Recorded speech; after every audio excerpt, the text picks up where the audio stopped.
Selamat datang saudara-saudari.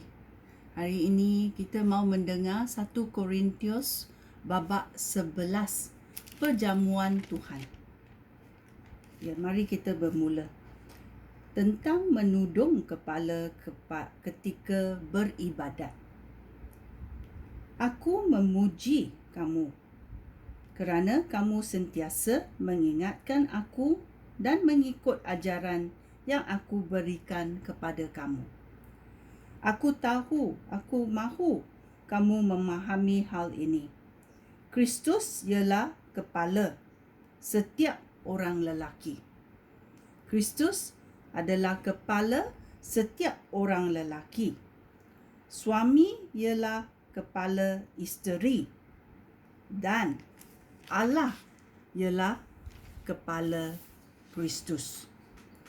Oleh itu, seorang lelaki yang menudung kepala ketika berdoa atau menyampaikan perkabaran daripada Allah di hadapan orang ramai mempermalukan Kristus. Jika seorang wanita tidak menudung kepala ketika berdoa atau menyampaikan perkabarannya daripada Allah di hadapan orang ramai, dia mempermalukan suaminya. Wanita itu seperti wanita yang kepalanya dicukur.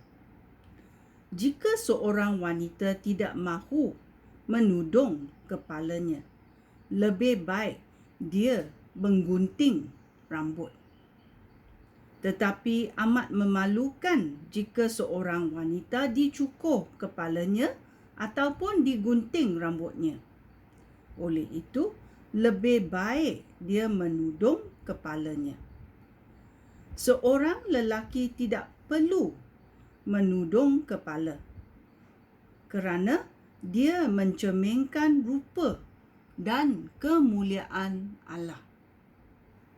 Tetapi wanita mencerminkan kemuliaan lelaki. Kerana lelaki tidak dijadikan daripada wanita, melainkan wanita dijadikan daripada lelaki. Begitu juga lelaki tidak dijadikan untuk kepentingan wanita, tetapi wanita dijadikan untuk kepentingan lelaki. Oleh itu, kerana malaikat-malaikat, seorang wanita harus menudung kepala sebagai tanda bahawa dia dibenarkan berdoa. Meskipun demikian, dalam kehidupan kita sebagai orang Kristian, wanita bergantung kepada lelaki dan lelaki pun bergantung kepada wanita.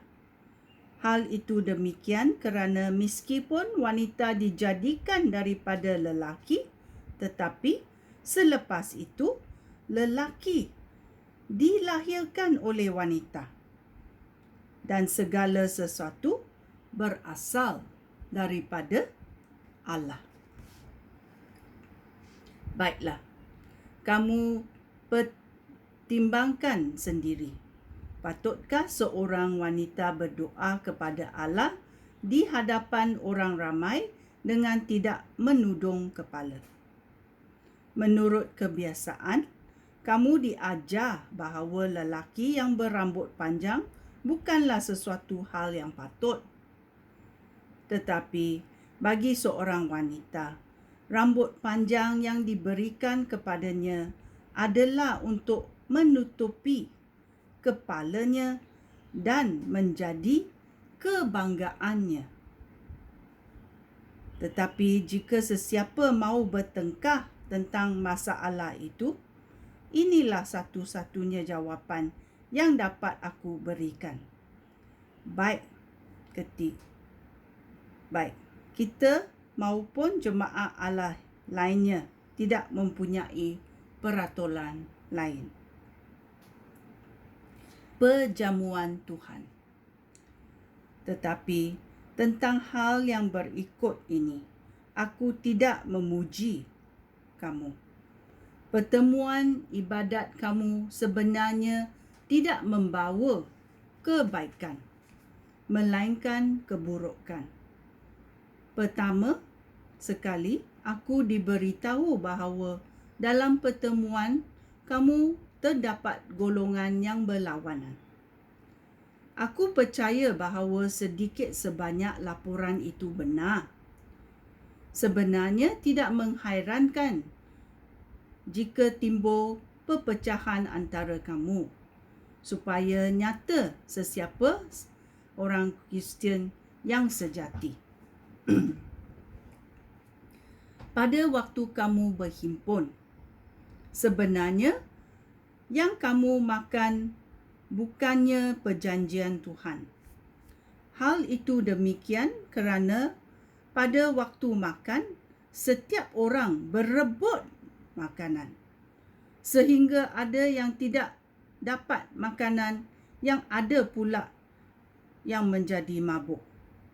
Tidakkah kamu mempunyai rumah sendiri, tempat kamu boleh makan minum? Ataukah kamu mahu menghina jemaat Allah dan mempermalukan orang miskin? Apakah yang harus aku katakan kepada kamu? Haruskah aku memuji kamu? Tentu tidak. Aku tidak memuji kamu. Aku berkata demikian kerana ajaran yang aku berikan kepada kamu, aku terima daripada Tuhan. Pada malam itu, ketika Tuhan Yesus dikhianati, dia mengambil roti, mengucap syukur kepada Allah, dan membahagikan roti itu lalu berkata,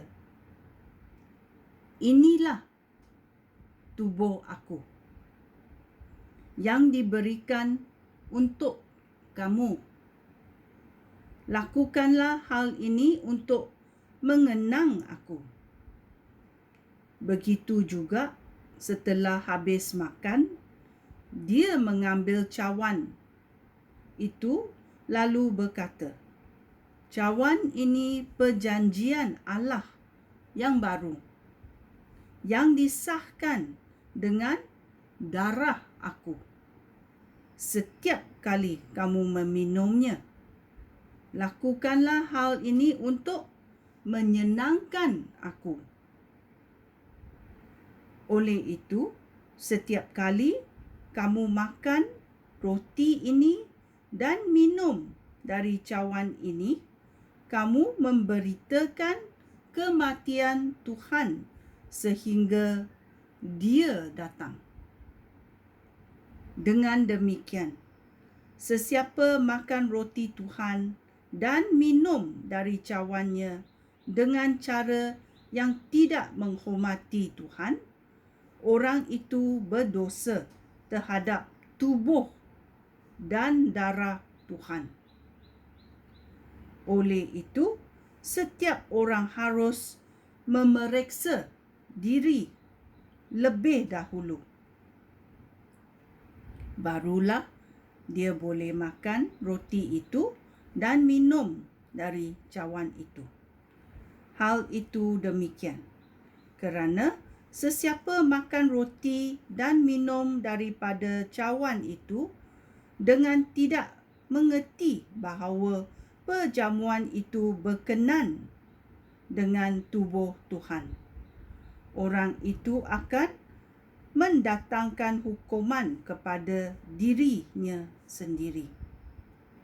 Itulah sebabnya banyak antara kamu yang sakit dan lemah, dan ada juga yang mati. Jika kita memeriksa diri kita lebih dahulu, kita tidak akan dihukum oleh Allah. Tetapi jika kita diadili dan dihukum oleh Tuhan, Dia lakukannya supaya kita tidak dihukum bersama-sama dunia ini. Oleh itu, saudara-saudara aku, jika kamu berhimpun untuk makan perjanjian Tuhan, kamu harus saling menunggu. Jika sesiapa lapar, dia harus makan di rumah. Dengan demikian, pada waktu kamu berhimpun, kamu tidak akan dihukum oleh Allah. Tentang masalah-masalah lain, aku akan menyelesaikannya apabila aku datang kelak. Ya.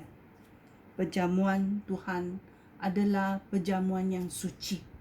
Kita mesti memeriksa hati nurani kita sebelum kita makan tubuh Tuhan dan minum darah Tuhan. Ya. Kita boleh melakukannya di rumah juga, supaya kita menyenangkan hati Tuhan bila kita melakukannya dengan hati yang tulus. Sekian, terima kasih. Shalom.